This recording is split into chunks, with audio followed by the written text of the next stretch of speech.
सभी साथियों को नमस्कार। तो आज हम बात करने वाले हैं एक नए विषय पर, जिसका है विषय कि समूह या क्लस्टर के जो पदाधिकारी हैं उनका चुनाव हमें क्यों करना चाहिए।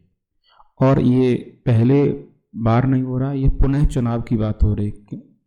हमें समूह, ग्राम संगठन और क्लस्टर के पदाधिकारियों का चुनाव पुनः क्यों करना चाहिए, इस पे हम लोग आज बात करने वाले हैं। और ये विषय बहुत ही जरूरी है। तो सबसे पहले हम बात करेंगे कि एक हमारे स्वयं सहायता समूह में पदाधिकारियों का पुनः चुनाव आवश्यक क्यों है। ये हमारा आज का विषय है जिस पे हम लोग आज बात करने वाले हैं।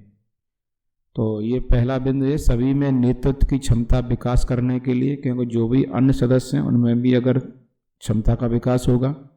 सभी सदस्य संगठन को अपना समझें, क्योंकि जो सदस्य एक बार पदाधिकारी बन जाएगा, अगर वो ही बना रहेगा तो अन्य सदस्य उस संगठन को अपना नहीं समझेंगे। इसलिए जरूरी है संगठनों में पारदर्शिता के लिए, क्योंकि अगर पदाधिकारियों का चुनाव बदल बदल के होता रहेगा तो सभी को सारी चीज़ें जानकारी बनी रहेंगी, तो उनमें सारे संगठनों को लेकर उनमें पारदर्शिता रहेगी और कोई उनमें आपस में भ्रांति नहीं होगी। पदाधिकारियों का एकाधिकार खत्म करने के लिए, कभी कभी क्या होता है कि जब पदाधिकारियों में बदलाव नहीं होता तो जो पदाधिकारी होते हैं नियमित, वो अपने आप को उसका मालिक समझने लगते हैं और अपना एकाधिकार मानने लगते हैं। तो उनके एकाधिकार को खत्म करने के लिए भी करना चाहिए। संगठन के उद्देश्य को एक दिशा मिलती है, क्योंकि जब पदाधिकारियों का चुनाव बदल बदल के होता रहता तो उनका संगठन है जो तो एक सही दिशा में चलता रहता है।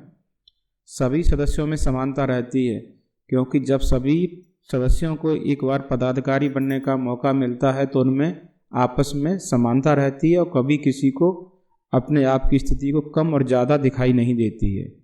सभी सदस्यों की पहचान बन सके, क्योंकि बहुत ज़रूरी है, क्योंकि जब सभी सदस्य अगर पदाधिकारी बनेंगे तो उनकी भी एक पहचान बनती रहेगी।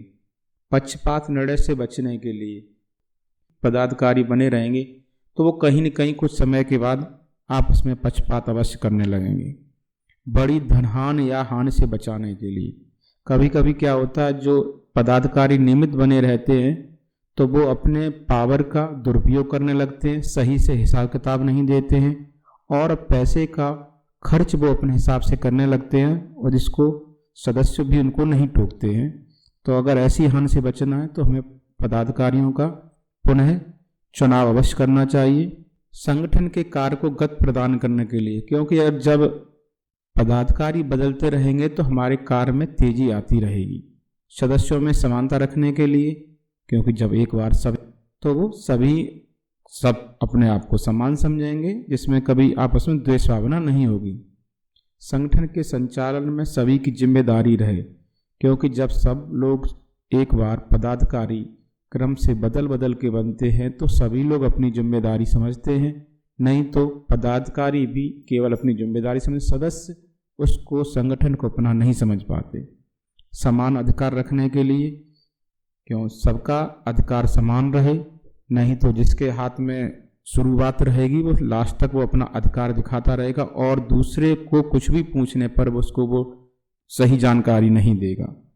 मनमानी या मनचाहे निर्णय से बचने के लिए, जब एक ही सदस्य लंबे समय तक रहता है तो अपनी वो मनमानी करने लगता है, अपने हिसाब से संगठन क्लस्टरों को चलाने लगता है और वो किसी की नहीं सुनता। तो अगर इन चीज़ों से बचना है तो हमें पदाधिकारियों का बदलाव समय समय पे करता रहना चाहिए। आपसी राजनीति से बचने के लिए, क्योंकि कुछ समय के बाद आपस में राजनीति भी होने लगती है, पक्षपात के गुट बन जाते हैं और एक संगठन के लिए ये बहुत ही हानिकारक होता है। अब बात करेंगे कि चुनाव कब होना चाहिए। तो जो पदाधिकारी हैं उनका पुनः चुनाव 1 से 2 साल में अवश्य हो जाना चाहिए। सभी पदाधिकारियों का चुनाव एक साथ नहीं करना चाहिए, धीरे धीरे पदाधिकारियों का चुनाव करना चाहिए।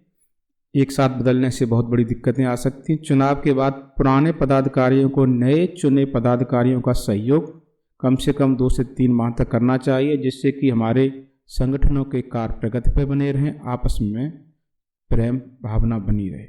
तो आगे हम लोग बात करेंगे कि पदाधिकारियों का पुनः चुनाव अगर किया जाए तो कैसे किया जाए, किन किन सावधानियों को बरता जाए, इसके लिए हम